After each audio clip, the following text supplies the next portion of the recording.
Pemimpin itu tidak perlu payung, tapi perlu payung untuk memayungi rakyatnya. Orang paham.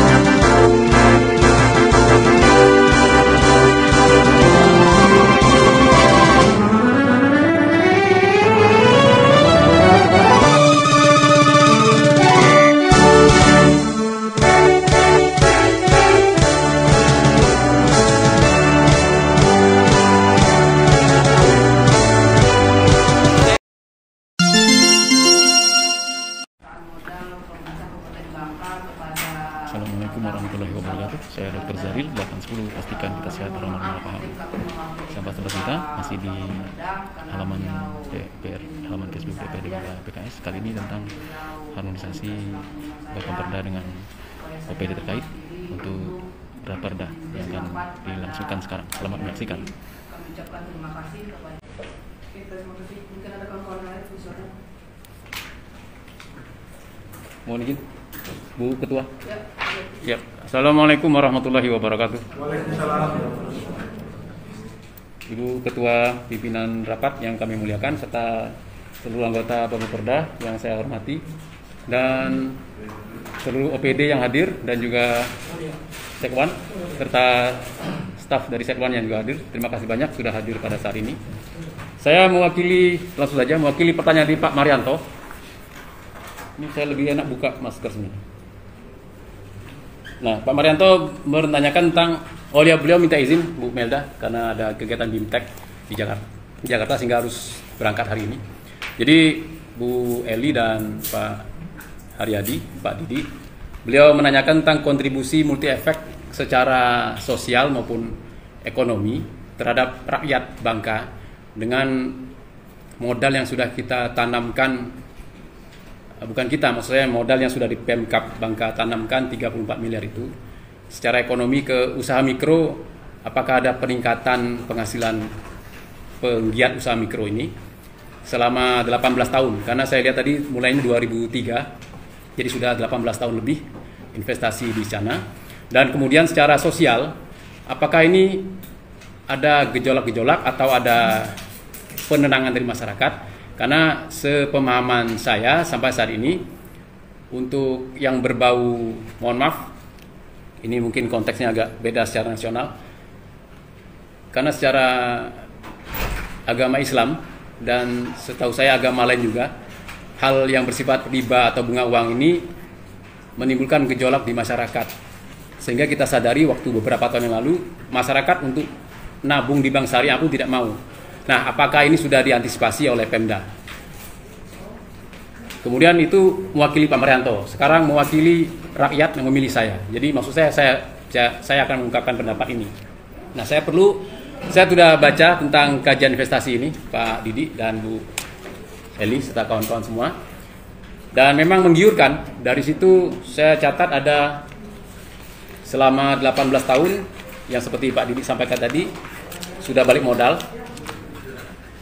Saya secara ekonomi saya tidak paham apakah waktu 18 tahun itu sudah bisa dikatakan BEP atau masih perlu pemikiran. Misalnya BEP-nya cukup 10 tahun misalnya. Nah, kemudian yang kedua, saya melihat dari bagi hasil atau dividen setahun terakhir 2021 sampai saat ini yang tercatat itu kira-kira 15%. Saya membayangkan kalau investasi ini dilakukan oleh Pemkab untuk lembaga yang dibentuk oleh Pemkab sendiri, ini dalam rangka seperti yang disampaikan oleh Bu Emelda, kita kondisi sekarang defisit, jadi kita perlu menggunakan dana seefisien mungkin. Nah, ide yang saya lontarkan adalah PNS itu ada sekitar 4.000 seingat saya di Kabupaten Bangka. Kalau guru-guru yang SMK masuk dan SMA masuk bisa sampai 6.000 orang. Fokus kita ke PNS di Kabupaten Bangka ada 4.000 orang. Kemudian tenaga kontrak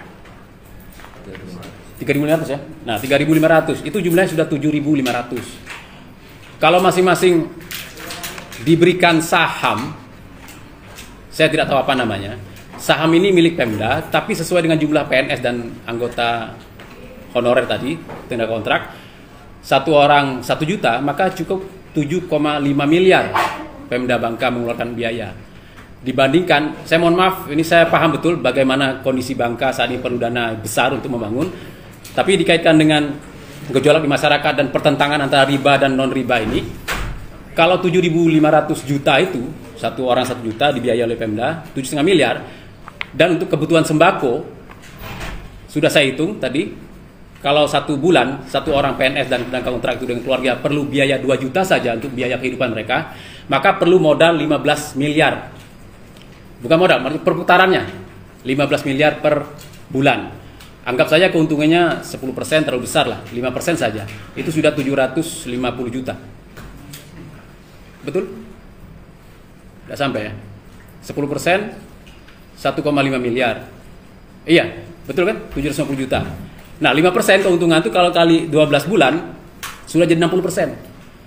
Nah, sedangkan mohon maaf, di Bank Sumsel Bubble konvensional ini hanya 15%. Nah, itu pun dibahas di ayat berapa tadi? Tidak ditarik kembali. Ini suatu hal yang unik, karena pemahaman saya, kalau kita nanam modal, kita punya hak menarik kembali kalau terjadi apa-apa. Nah, saya pikir ini kaitkan dengan pasal tadi, sebaiknya diubah, kalaupun memang harus diterapkan. Nah, kemudian dengan memberdayakan PNS dan dengan tenaga kontrak ini, saya paham betul. Saya 15 tahun lebih sebagai PNS dan sebagai PTT waktu itu, saya paham betul bagaimana kondisi kawan-kawan PNS dan tenaga kontrak ini perlu biaya besar. Sementara, ini saya bicara secara nasional, saham-saham untuk perusahaan besar, Telkom dan lain-lain tidak pernah ditawarkan kepada PNS. Ide ini sudah saya lontarkan 15 tahun yang lalu, tapi tidak ada yang menanggapinya. Nah, saya pikir Pemda Bangka bisa memulai dengan cara menanamkan sahamnya untuk perusahaan atau apapun namanya, usaha bagi hasil di Kabupaten Bangka, nanti untuk kesejahteraan PNS dan tenaga kontrak. Nah, kemudian tentu ini bisa menjadikan CSR bagi Kabupaten Bangka, sehingga bisa menolong orang-orang yang dalam waktu 1 pekan terakhir ini, sudah 3 orang yang saya ajak harus membiayai BPJS dan lain-lainnya. Mereka kondisi terpuruk. Mereka punya mobil, tapi mobil tidak bisa dijual, dan lain-lainnya. Nah, saya mohon maaf terlalu panjang saya ngomong. Kemudian, saya pikir Bang Didi, ringkasnya, saya mengusulkan agar ada kajian spesial tentang bunga bank ini, apakah bisa diterapkan di Kabupaten Bangka. Diterapkan, maksudnya dibahas secara mendalam, dan dengan akal sehat, serta hati yang bersih. Ajaklah komunitas keagamaan, Majelis Ulama Indonesia misalnya untuk Islam, Katolik, Protestan, dan semua organisasi keagamaan lainnya, termasuk Buddha, ada Walubi, Hindu, dan Konghucu, sehingga saya makin namanya. Tolong minta mereka untuk menjelaskan apakah di agama masing-masing itu, dijelas dalam Islam jelas dilarang seperti itu. Nah, kemudian apakah di masing-masing agama itu membolehkan investasi seperti ini? Karena kalau kita berpikir rasional saja memang menguntungkan.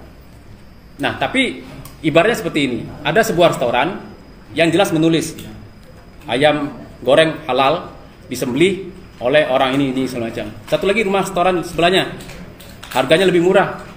Ditulis ayam goreng tidak tahu halal atau tidak, disembelih, bukan disembelih tapi ayam mati kemarin.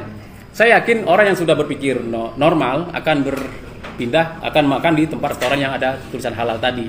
Nah, sama, artinya Pemda Bangka punya kesempatan emas nih untuk mengajak rakyat untuk berpikir supaya lebih sehat dan lebih normal, serta berpikir sampai ke akhirat, mana nih mau kita investasikan.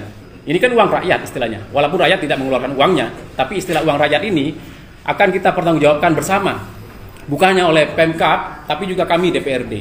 Nah, saya berharap ketika di akhirat nanti, siapapun di antara kita hadir di sini, Bang Tiaman kah dan kawan-kawan, Pak Eri Gusnawan dan kawan-kawan dari Setwan, serta Bang Didi dan kawan-kawan dari BPKD, kemudian Bu Eli dari bagian kehukum, dan semuanya, ketika di akhirat kita ditanyakan tentang hal ini, kita bisa jawab, kami sudah membahasnya dan kami sepakat bahwa seperti ini. Sehingga kalaupun dia berpahala, pahalanya kita tanggung sama-sama. Kalaupun dosa, terus terang saya tidak mau menanggung dosanya. Saya tidak siap menanggung dosa seperti ini. Nah, jadi kemudian ya saya pikir itu dulu, nanti akan berkembang lagi diskusinya. Mudah-mudahan ini bermanfaat. Assalamualaikum warahmatullahi wabarakatuh.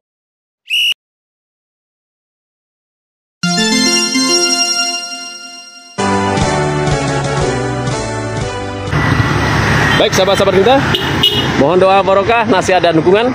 Insya Allah keputusan kita hari ini menentukan siapa kita nanti. Saya Dr. Zahri 810, pastikan kita sehat, orang-orang paham. Salam dari Bangka Belitung. Assalamualaikum warahmatullahi wabarakatuh. Tepuk tangan untuk kita semua. Allahu Akbar.